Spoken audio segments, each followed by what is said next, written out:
At Jamuel 4 days ago. Who's this silly little critter in the photo? Is it yours? Nope, but this one is.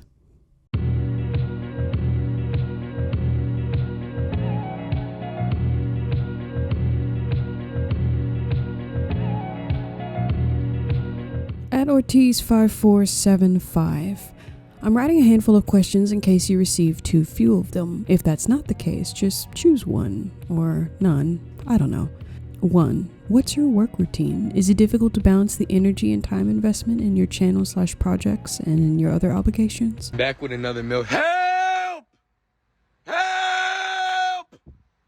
Help me!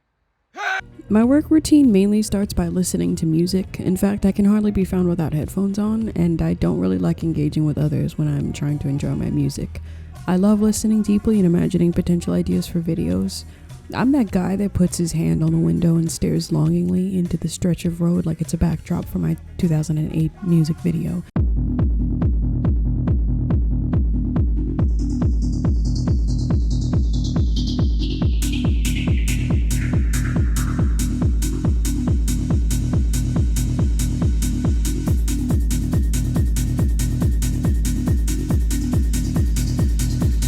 It's kind of like the thing you did when you were 15, except I'm in my late 20s now and I have bills and mental illness that I'm too busy to see a therapist for. You can expect about 2 videos a month on this channel during the spring and fall months, and that's because I've been pursuing a science degree since like 2017, I think.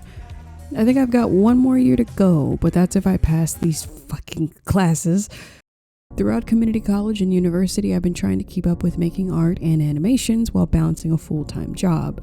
Now, I'm trying really hard to move out of my environment and settle somewhere new, both physically and mentally.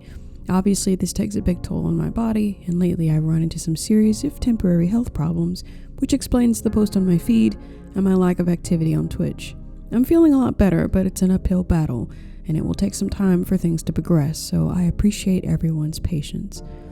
Anyway, the answer to the second question is yes. I cook and clean and try really hard to manage my mental health, but I have a hard time not driving myself into the ground. I find it hard to relax on a good day. I look like Ren in that one episode with the space madness. If I'm not doing something or have not done something, it's not a good day. The good news is I've found a pattern. Along with a video every once in a while on this channel, a majority of my energy goes towards my game, Sleep Debt, which I love very much. My projects are numerous and constant. I must have hundreds of notes on my phone with new ideas for videos, and a majority of those were thought up during 4 to 8 hour depressive states where I would not eat, sleep, or drink water. Isolation was a natural part of the process. Obviously, now that I'm trying to balance a full-time job and the remainder of these responsibilities, there's a lot more going on than before, but I finished my semester in May. As of this video, I finished my semester in 4 days. How many days is it? It would be 4 days.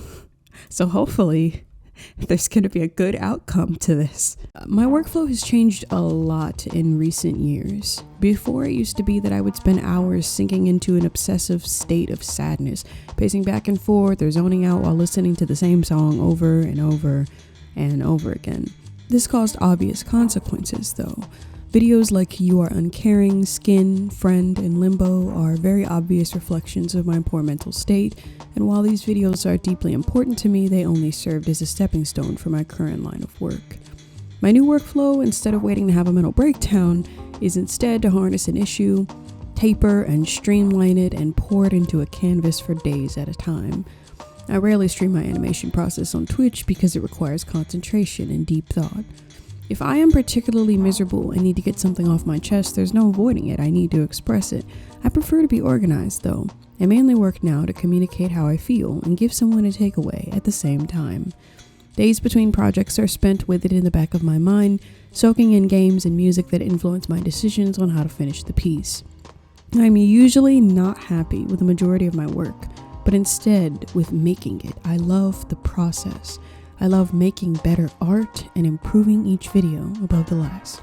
I find your art extremely emotionally rich and raw with a great amount of truth behind it, even when it is more abstract. Do you often represent situations you live through in your animations, or are they mostly something else entirely, / don't really represent anything at all? Thank you. That means more than you know. My really early videos sometimes felt very immature since I didn't have a clear grasp on horror or what makes a good story. My anatomy skills and basic fundamental grasp on digital art was absolute garbage, and this shows. I've taken many of my early videos down because of their technical failures, but the first real animation I posted was, so I went to the store the other day. I have borderline personality disorder, which I choose not to treat with medication. I used to suffer from extreme paranoia and anxiety, and this video was a reflection of the fright experienced in a social setting. I did not know my diagnosis at this time. I just knew that people gave me the chills in a way that is indescribable and still do to some degree. Obviously now I'm an adult and have spent a lot more time making sure I know how to take care of myself. Also now DoorDash exists. I still do not enjoy leaving my home unless it is to immerse myself in nature or to do recreational activities alone, like the aquarium or a coffee run. But 4 years ago I was not mentally well at all, and my isolation was so extreme that I would often spend hours at a grocery store for 10 items, often forgetting things and having to go back for them later, which caused even more panic attacks. People often look like monsters to me, and their faces are oftentimes disfigured or distorted. I categorize people into good or bad, and there is no in between, but I am working to change this. So, while the community is small, I'm just going to share that all of my videos mean something. When making my art, it's meaningless to tell people how I feel, so I instead offer to ask questions. For instance, I got your email as a reflection of my hatred for the job hunting process. The humiliation of so many interviews and applications resulting in intense feelings of shame and obvious financial setback nearly pushed me to the brink of insanity. You Are My Husk is about obsession to a point of self-harm. God's Formalin is about my phobias. My figure is shapely and small, and I often enjoy portraying gangly feminine creatures that represent myself. But there are also other characters as well, such as Padiric, the Butcher, and the Martyr. Goodbye My Broken Star was also meant as an official goodbye to someone in my life. It also signifies my acceptance of the two me's that exist when I split. Splitting is a phenomenon in BPD where the individual's polarized views of self and others begin to become two separate personalities, but only for a few moments at a time. Episodes of splitting can last anywhere from a few minutes to a few days, which can result in unusual behavior towards friends and family. In my opinion, this disorder is highly treatable, but it's all about stress management and recognizing your triggers.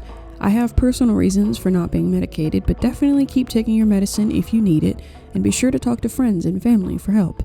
Isolation is the catalyst for this disease, so it's important to get out of the house, even if that's just for that really foul-tasting Dutch Brothers energy drink slop. The most important thing to me is documenting all of this, so that when it passes, I will understand myself better and understand where I was and where I've come from. I hope you can appreciate my honesty here. I find it incredible that so many of you pull unique meanings from each of my videos, so I am being intentionally vague with my answers. Even the smallest occurrence in my life can become existential because I spend a lot of time thinking, and that eventually becomes a video. There is hope, though, and even though I don't like to make new friends for fear of unstable relationships, I think people can be beautiful, and I would love to make change in a person with my work. What is your favorite style of video to make? My favorite style of video right now is mixed media. I adore old 80s and 90s footage, and I think it's nostalgia and sometimes eerie comfort is a perfect match for my characters. Mixing hand-drawn art seamlessly into liminal spaces is my favorite thing to do right now. It has been for a long time.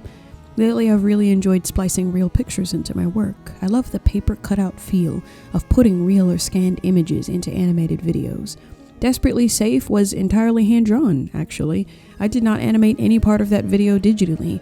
In addition, I think a little something from real life mixed with a little something from my imagination makes for a great video, which is pleasing to the eyes and mind, like in Starvation. Why are you so cool? Thank you. At Voltvortex1. Hey Druzy, big fan by the way. If you had to decide to be a monster, either eldritch or analog or creepypasta, what type of horror would you be? Can we get a drawing? Big fan by the way. Hi Volt. If I had to decide to be a scary guy, I'd pick some sort of staticky shadow thing. I really like TV static and noise patterns, and I'm a pretty big fan of the analog horror scene when it's done well. I love the idea of using TVs or other electronics to infect reality, and in a way that's how I view myself when I make videos. I find it strange that people seem to enjoy my work on a larger scale than 4 years ago. 2,000 people is not a lot of subscribers compared to some other big fish on here, but I'm quite happy with the community, because I've always wanted someone to share my work with. It makes me happy to see people glean something from my art, not because it's like really cool and great, but because I'm trying to send a message. The people closest to me understand my strong desire to send that message. Anyone can make things, and that's great. However, I had hoped that starting this channel would really help someone mentally and provide a safe space for lost wanderers to find happiness. I think it's done exactly that, and I'm happy about it. Oh, here's the sketch. At Voltvortex1. Hey Druzy, big fan by the way, love the video. Do you have sticky notes of drawings on your desk? If so, what is your favorite?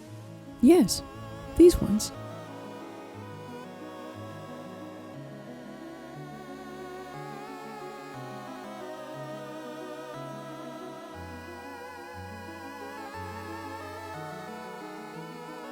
At Porcelina5834, 2 days ago.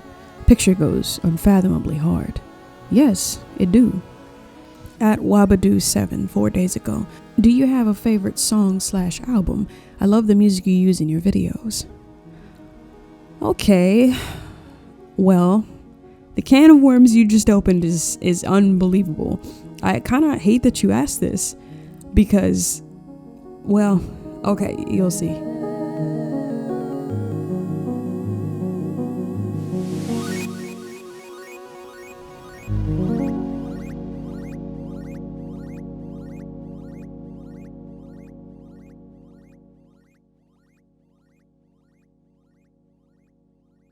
So I have 10,224 songs on my Spotify.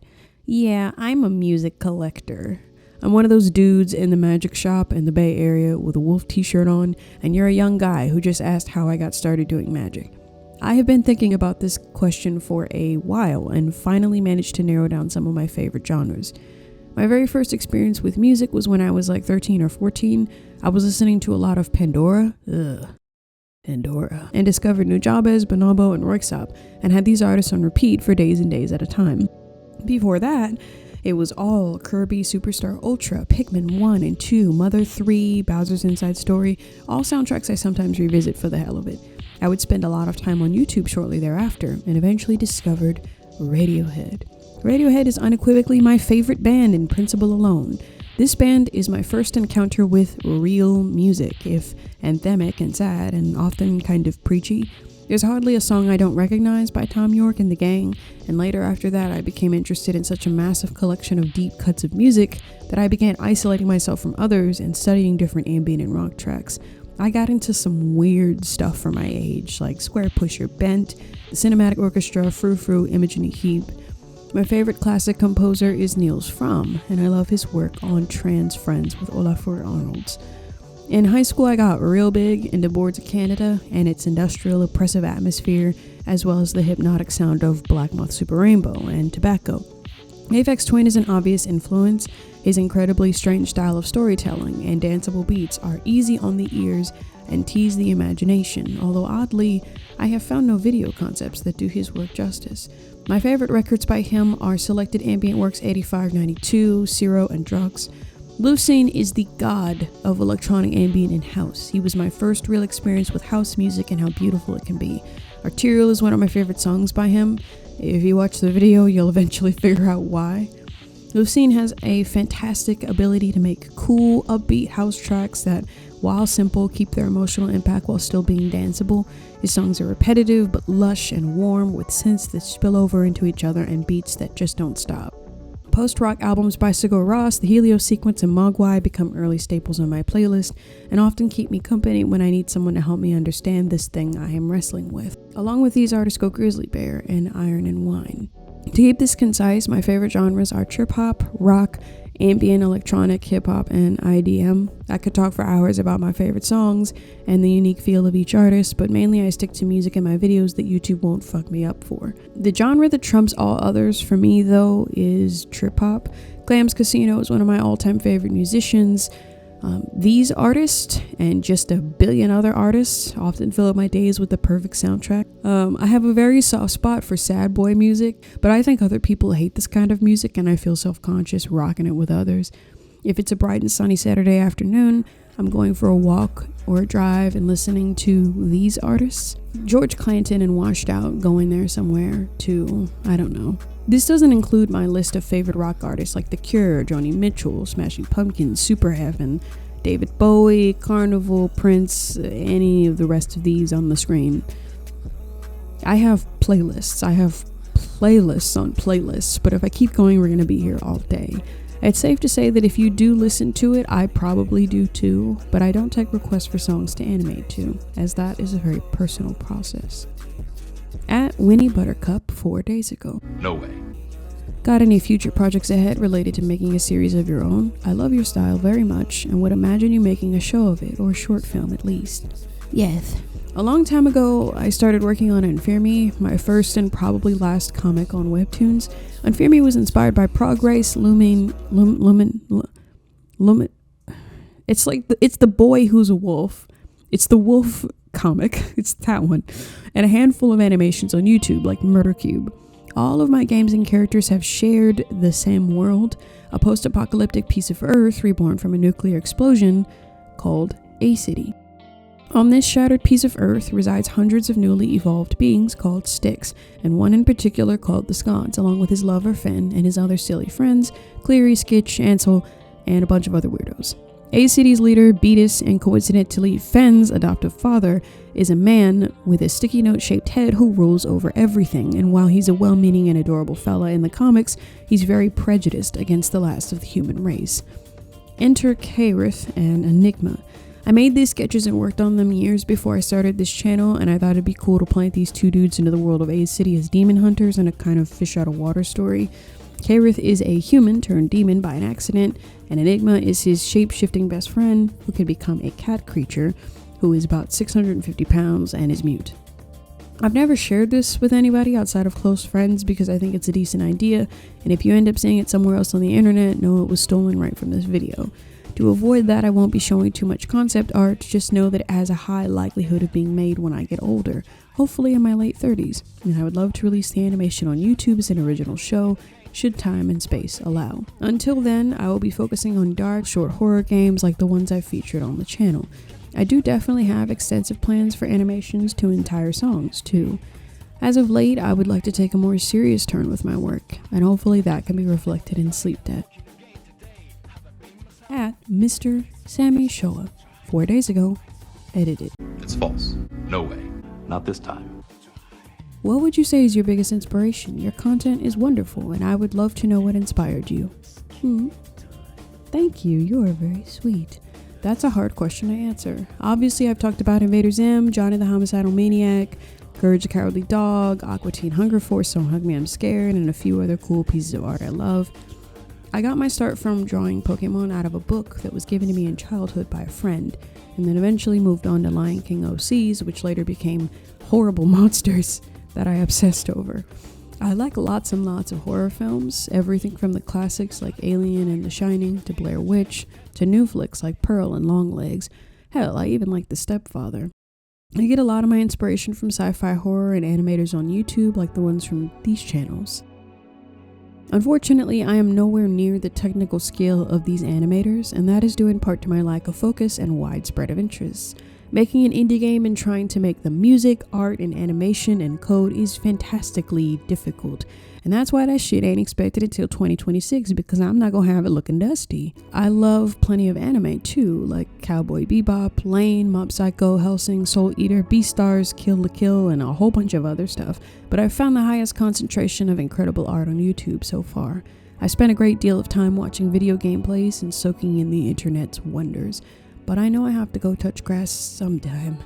So when I move out of this godforsaken black hole of a town, you might see games slow down a bit. Until then, I'm here for the long run. At Isaac Incubus 4 days ago. silly little creature looks like pie. I see a strong resemblance. At Dangerous Dreams 3 days ago. What are your goals as a creator, or what drives you to make the video essays and animations that you post on here? Hi Dangerous. Good question. I love science and music, obviously, and I'm passionate about what I make, that much is clear. What actually drives me to make things is the idea that someone might see it, and it might give them a chance to escape from whatever they're going through. I used to be a really big fan of Jordan Underneath when he was on the internet, and he was my first look into art and animation on YouTube, and my first experience with unapologetically weird shit on the internet. I was like, wait, you could just post stuff online, and if people like it, then it could change them forever. Your work, however small or meaningless, could be completely life-altering to them.